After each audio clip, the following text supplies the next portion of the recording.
Take me through your performance at Sting. What exactly were you thinking before the show? Did you plan to do what you did at Sting 2002?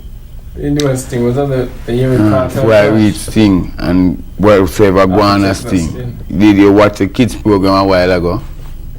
No. That was on the TV before this program started.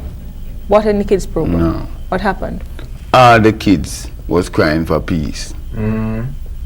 And if the children are crying, the fathers are dying. And all we see a blood pound, we and a time for give up the gun them. You understand?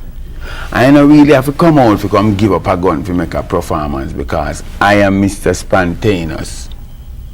I can just go to the show and from I reach the show, whatever I'm supposed to do, gonna be victorious. I don't need to give up a gun for that.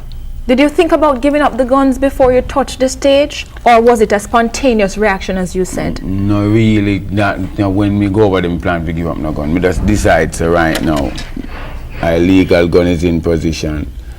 And after the works of the Prime Minister, and I know so when the Prime Minister, if in case him lose him seat and the leader of opposition becomes the Prime Minister, him going to finish where the Prime Minister, the now Prime Minister leave off.